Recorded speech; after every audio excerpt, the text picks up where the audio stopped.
everyone, and welcome back to TAP Talks. We're here today to speak about a very critical topic and have with us a renowned specialist to help us understand the outlook and the way forward. Just to give you a bit of introduction on the topic we're here to talk about, it's essentially looking at the paradigm shift in the organizational ways of working, courtesy the pandemic. Little did we know the giant named mental health was waking up from its sleep. At the time, workplace mental health wasn't on anyone's radar, not in the way it is today. And never before had we felt the need to talk about it at a global scale, nor did we know the impact that the pandemic would have on mental health for people, not just personally, but professionally as well. Well, to talk about this and much more, we have with us today an organizational psychologist, a CEO, founder, speaker, business leader, and a sought-after expert in human behavior and psychology of leadership, Dr. Nicole Lipkin. Nicole, welcome to TAP Talks, and what an immense pleasure to speak to you today, and pleasure to introduce you to everyone as well. Thank you so much for having me. I'm really happy to be here. So Nicole, I'd like to get straight into it and start with a very basic question. Are we ready to talk about mental health at the workplace yet? I mean, I think I don't think we're there yet.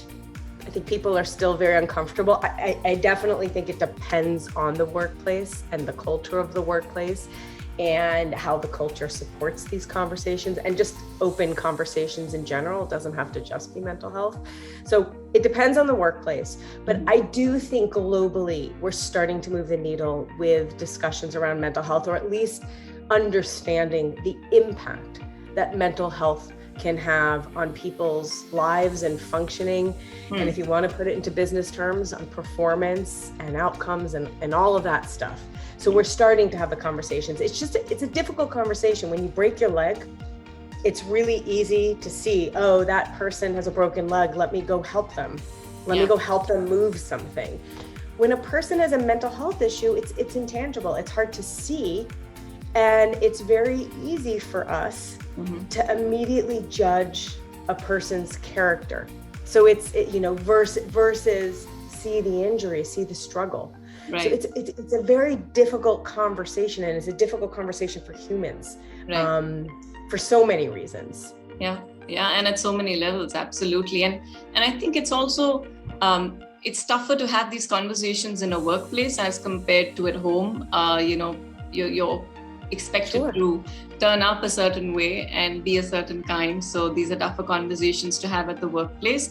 But what are the signs, Nicole, that one should really look for to be able to gauge whether, an employee is someone, or any of your employees really need a specific kind of support? Yeah, absolutely. I think, one of the key things is if there's a sudden change in someone's behavior, if someone's operating in a certain way, is always really friendly, very diligent, meets deadlines, communicative, all of that. And then all of a sudden there's a change in that person's behavior. Something's going on. Something's happening. It doesn't necessarily mean there's a mental health problem, but something's happening. Right. So that's one thing. And, an event in someone's life, if someone lost someone or is going through, moving and getting married, even like the positive stress stuff, all of these major events can absolutely trigger emotional or social responses or mental health struggles. Sure. But usually the telltale sign is a sudden change in behavior, missed deadlines, difficulty concentrating, not speaking up as much, or all of a sudden speaking up a lot if someone wasn't as participative. Just a sudden change in how that person usually behaves is always a key sign. Sure. And how do you approach a person who's going through that? And if you've now been able to say that something's different, how do you really approach someone? Because it's one thing to approach, and it's another thing to be open to that olive branch that someone's extending. So how do you really become an ally to a co-worker who's dealing with something? And are there any specific do's and don'ts around this? Yeah, I mean, this is an interesting one, and this is where it gets hard for people because, like you said before, we're not used to talking about this stuff in the workplace. It's like you bring your work self to work, which, on a side note, I never understood what that meant, because it's not like you have two different people you're bringing to work. Like, you're bringing yourself to work. Yeah. But I think first and foremost, I'm gonna throw out some psychological jargon right now. Sure. There's something called the fundamental attribution bias. You know, when we mess up, we blame it on external variables. Mm-hmm.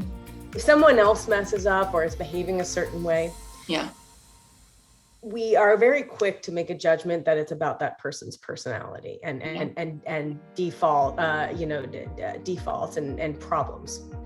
So when we see a sudden change in behavior or someone doing something that seems off or feeling a certain way, it's very easy to go into judgment mode, because that's the way our brains naturally work. It's really hard to fight our natural process to immediately judge.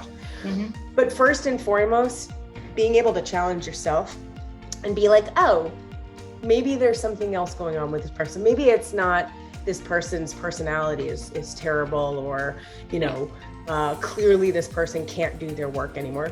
Let's look at what's going on. So stepping away from your own judgment, which is super hard, super hard.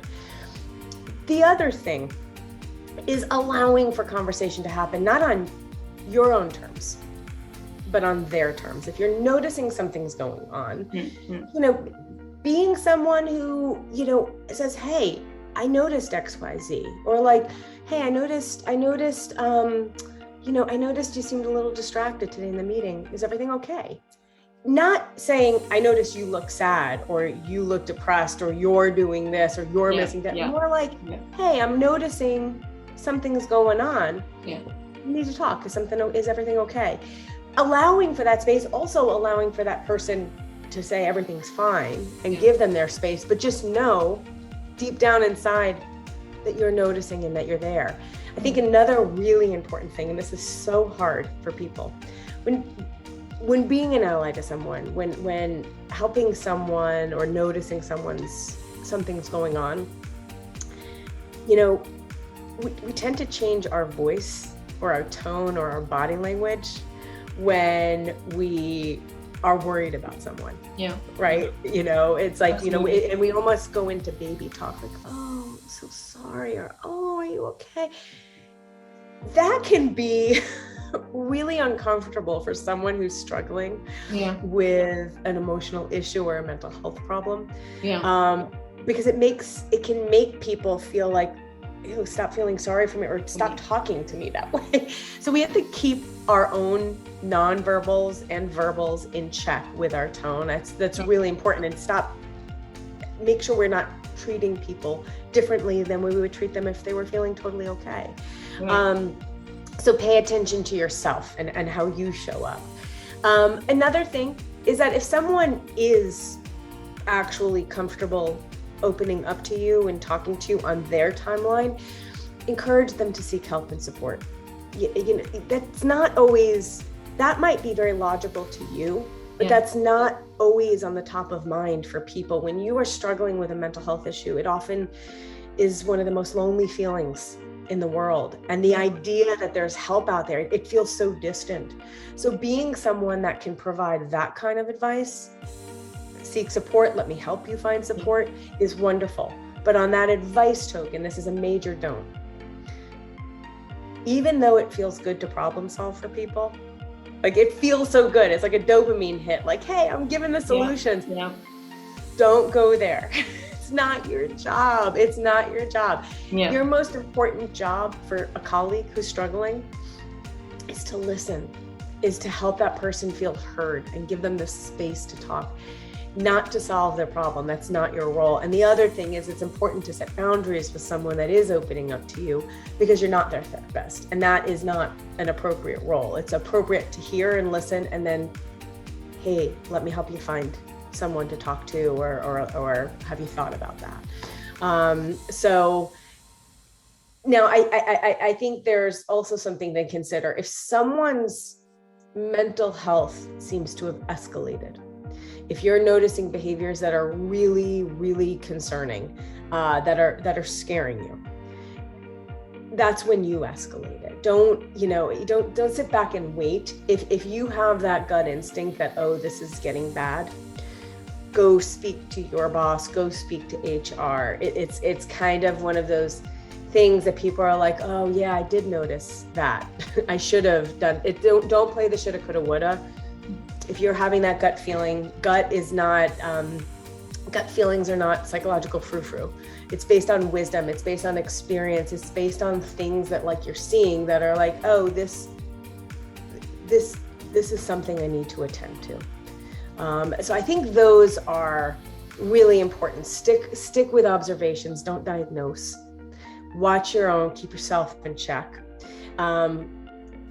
Offer to help find someone to talk to and keep your boundaries so you don't become the therapist. And allow space for the conversation to happen, not on your own agenda, on their agenda. I think these are simple, basic things that make people feel heard and supported, but it's hard. Yeah, no, absolutely. I think it's hard, and there's some extremely interesting points, and some of them very basic that it might not really come to you when you're in such a situation, but extremely critical to kind of make a note of, because a lot of times people end up trying to be the agony aunt and try to give solutions, like you mentioned.